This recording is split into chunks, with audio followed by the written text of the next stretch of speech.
देखिए गांधी इम्पैक्ट, अब क्या हो रहा था, वायलेंस हो रहा था हर जगह, राइट। क्या हुआ, एक पीसफुली डेमोन्स्ट्रेशन चल रहा था, उसमें क्या हुआ, बहुत लोगों को मारा गया कि तुम डेमोन्स्ट्रेशन कैसे कर रहे हो वगैरह वो सब कुछ। आपको तो पता है कॉलोनियल गवर्नमेंट बहुत ब्रूटल था उस समय पे। सो क्या हुआ, बहुत सारे बच्चे मारे गए, वुमेन्स मारी गई, मेंस मारे गए, बिल्डिंग्स फायर अप हो रही थी। तो गांधी जी को लगा कि कहीं ना कहीं तो वो मूवमेंट जो है वो वायलेंट जा रहा है, तो उन्होंने कॉल ऑफ किया मूवमेंट को।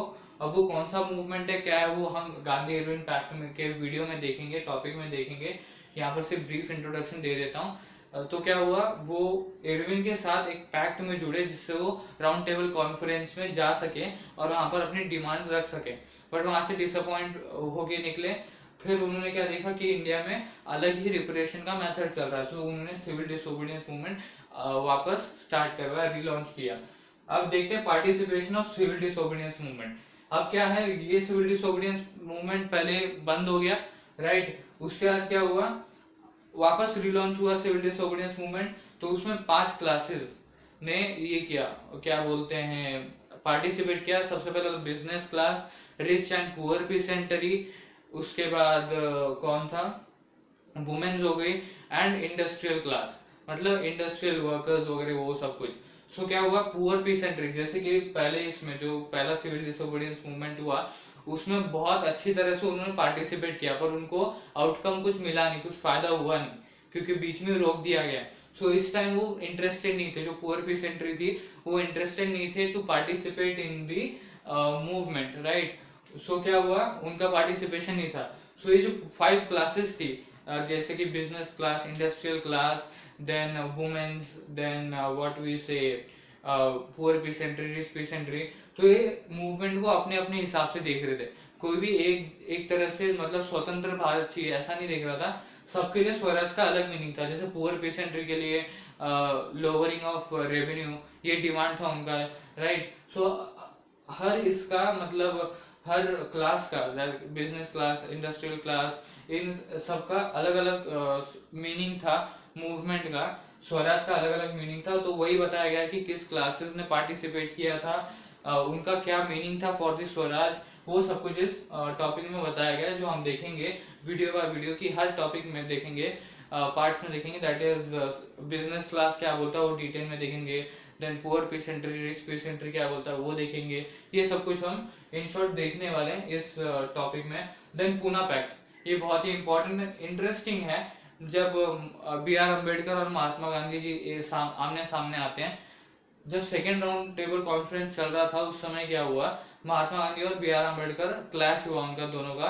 Y, because B R Ambedkar demanded that there should be a separate electrode for backward classes, depressed classes. अब आपको पता है डिप्रेस्ड क्लासेस से बी आर अम्बेडकर सपोर्ट करते थे, उनको सपोर्ट करते थे, right. So depressed class association के लिए अलग इलेक्ट्रोड सिस्टम रहना चाहिए एंड बाकियों के लिए अलग रहना चाहिए। सो महात्मा गांधी को लगा इससे हमें डिसएडवांटेज फेस करना पड़ेगा। सो उन्होंने फास्ट ऑन टू डेथ लिया, मतलब जीवन मरण तक भूख हड़ताल की उन्होंने।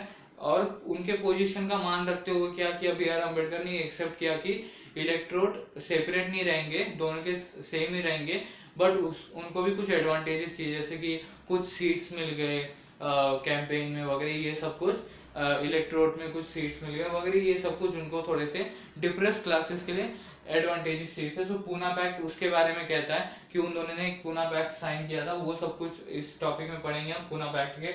अब देखिए जिसकी मैं बात कर रहा था, पहले भी बात की मैंने सिविल डिसोबीडियंस मूवमेंट एंड कहाँ गया, नॉन कॉर्पोरेशन मूवमेंट। इन दोनों के बीच में डिफरेंस देखेंगे। देखिए difference between non corporation movement, that is NCM and CDM, right. अब क्या है ये, एनसीएम मतलब non corporation movement, non cooperation movement and civil disobedience movement, right. अब इन दोनों के बीच में डिफरेंस देखेंगे। जैसे कि एक डिफरेंस हो गया कि नॉन कॉर्पोरेशन मूवमेंट में सिर्फ ऐसा था कि you don't have to cooperate with the what we say colonial government, but civil disobedience movement में क्या हुआ, दैट इज हम तो कोऑपरेट करेंगे नहीं ब्रिटिश के साथ, बट उनके लॉज भी फॉलो नहीं करेंगे, बॉयकॉट वगैरह ये सब कुछ नॉन कॉर्पोरेशन मूवमेंट में हुआ वगैरह ये सब कुछ।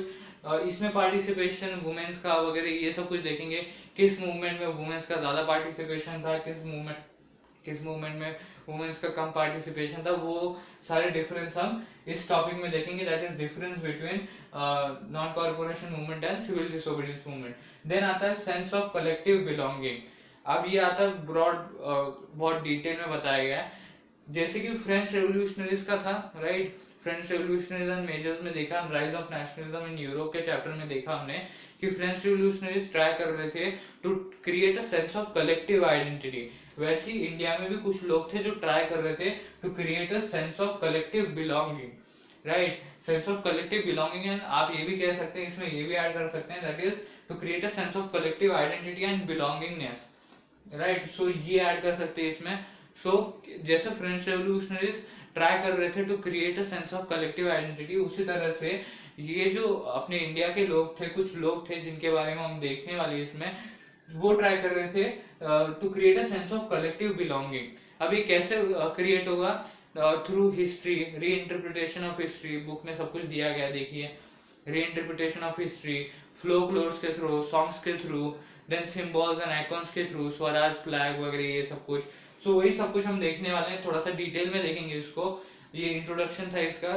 सो इस टॉपिक में हम यही सब कुछ देखने वाले हैं, दैट इज किस तरह से क्रिएट किया जा रहा है इंडियंस के प्रति sense of collective belonging. So mains में ये सारे टॉपिक्स थे, that is effect of war in India, idea of satyagraha, then 3 successful movements of Gandhi ji, या आप ये भी कह सकते हैं 3 successful experiments of satyagraha of Mahatma Gandhi ji. Then Rowlatt Act के बारे में समझाया मैंने, रौलत एक्ट क्या है ब्रीफली समझाया। Then Jallianwala Bagh incidents, non corporation movement and civil disobedience movement के बीच में क्या डिफरेंस है वो देखने वाले हैं हम। नॉन कॉर्पोरेशन मूवमेंट क्या था वो देखने वाले हैं। Salt march and civil disobedience movement, ये पहला सिविल डिसोबीडियंस मूवमेंट एंड ये दूसरा civil disobedience movement, Gandhi Irwin pact, then sense of collective belonging. ये सारे टॉपिक्स है जो मेंस में है, जिनको आपको थोड़ा डिटेल में समझना है, रटना नहीं है, समझना है। अब देखते हैं अदर टॉपिक्स में क्या, अदर्स में क्या है। देखिए सबसे पहले how could non corporation become a movement, right. अभी अदर्स में क्यों लगाया गया, सबसे पहले बात बताता हूँ, इनके ऊपर ज्यादा क्वेश्चन आते नहीं है।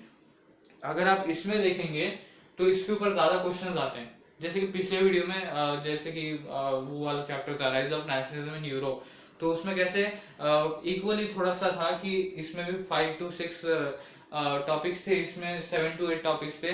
सो इसमें क्या है, ज्यादातर इंपॉर्टेंट टॉपिक्स ही है, क्योंकि इसमें ज्यादातर क्वेश्चन आते हैं इस टॉपिक से।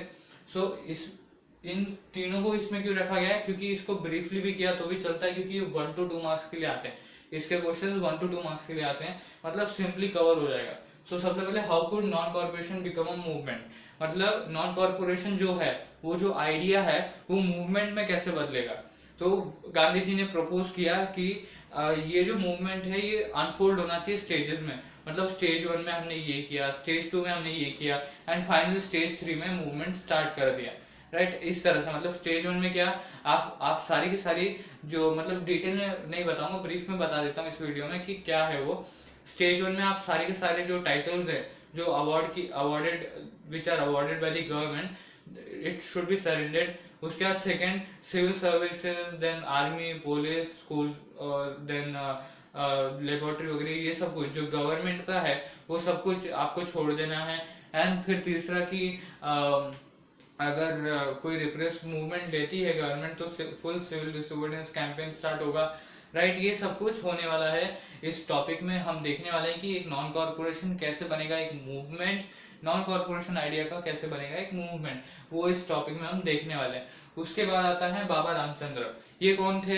ये एक ऐसे इंसान थे जिन्होंने पीसेंस मूवमेंट को ये किया था, लीड किया था, जो अवध में हुआ था। In Awadh peasants were led by Baba Ramchandra, right. So वो कौन थे, क्या थे, स्मॉल ब्रीफ में 2-3 मिनट के वीडियो में हम देख लेंगे कि बाबा रामचंद्र थे कौन, उनका क्या रोल था, वो सब कुछ हम देखने वाले हैं, राइट। उसके बाद साइमन कमीशन तो पता है आपको कि साइमन कमीशन साइन किया गया था। उसके बाद साइमन कमीशन बना जिसमें कोई भी इंडियन नहीं था, तो ऐसा कमीशन जिसमें एक भी इंडियन नहीं है, सारे ब्रिटिश है, उसको इंडिया में क्यों आने थे।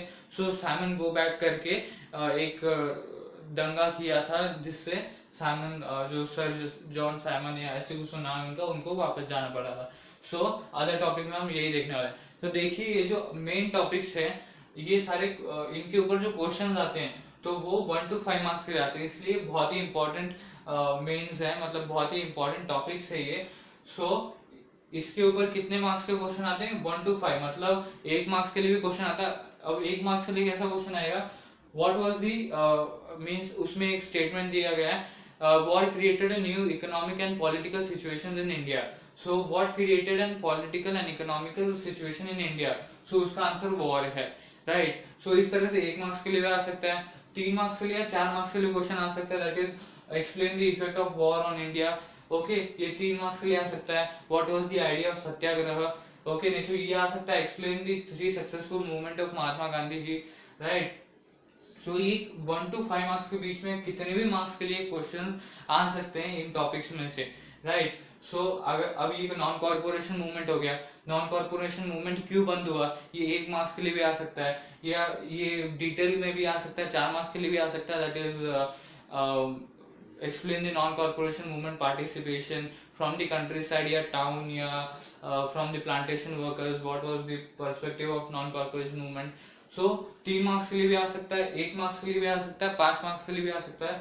तो ये ऐसे टॉपिक्स है जो 1 to 5 मार्क्स के बीच में इनके क्वेश्चन आ सकते हैं, मतलब कितने भी मार्क्स के लिए इनके क्वेश्चन आ सकते हैं। बट ये जो अदर्स में टॉपिक्स हैं इनके ऐसे क्वेश्चन आएंगे जो 1 to 2 मार्क्स के लिए होंगे, जैसे how could non corporation movement become movement. So इसमें क्या होगा, किस तरह से क्वेश्चन आ सकता है, नॉन कॉर्पोरेशन मूवमेंट कब अडॉप्ट किया गया, राइट, ऐसा क्वेश्चन आ सकता है। फिर बाबा रामचंद्र कौन थे, ऐसा क्वेश्चन आ सकता है। साइमन कमीशन क्यों रोका गया, क्योंकि उसमें ज्यादातर ब्रिटिश लोग ही थे, full of British people, there was no Indian peoples, right. So ऐसे 1 मार्क्स के लिए आ सकता है। सो ये 1 to 2 मार्क्स के लिए आएंगे, ये श्योर है ऐसे क्वेश्चंस, राइट। या 3 मार्क्स के लिए भी आ सकते हैं, राइट। ये जो फर्स्ट क्वेश्चन है ये 3 मार्क्स के लिए भी आ सकता है, तो ये इंपॉर्टेंट भी है एंड अदर्स भी है, राइट। सो ये दोनों का रोल प्ले करता है। सो ये 3 मार्क्स के लिए भी आ सकता है, बट ये जो दो है बाबा रामचंद्र एंड साइमन कमीशन, ये 1 to 2 मार्क्स के लिए आएंगे, ज्यादा क्वेश्चन आते ही हैं। सो ये जो मेंस हैं इसके ऊपर ज्यादातर क्वेश्चन आते हैं, और जो अदर्स है उसके ऊपर ब्रीफली या कम ही बार क्वेश्चंस आते हैं इसके ऊपर। सो इतना ध्यान में रखें। और इस वीडियो में इतना ही था फ्रेंड्स, जो हमने डिस्कस किया कि नेशनलिज्म इन इंडिया, ये जो चैप्टर है इसमें कौन से मेन टॉपिक्स हैं एंड कौन से नॉट सो इम्पोर्टेंट टॉपिक्स है, जिसको आपने ब्रीफली भी किया तो चलता है। इसके बाद आपको सिर्फ 3 चीजें करनी है कि आपको अगर ये वीडियो पसंद आया होगा, हेल्पफुल लगा होगा, और आपको लगता है आने वाले वीडियोस भी हेल्पफुल रहेंगे, तो जरूर लाइक कीजिएगा मेरे वीडियो को। अगर ऐसा लगता है कि बाकी के जो भी वीडियोस हैं वो बाकियों को भी हेल्पफुल रहेंगे, जैसे आपके क्लासमेट्स हो गए, स्टूडेंट्स हो गए, या आपके फ्रेंड्स हो गए, सो उन्हें भी हेल्पफुल रहेगा, अगर ऐसा लगता है सो आप जरूर शेयर कीजिएगा मेरे वीडियोस को।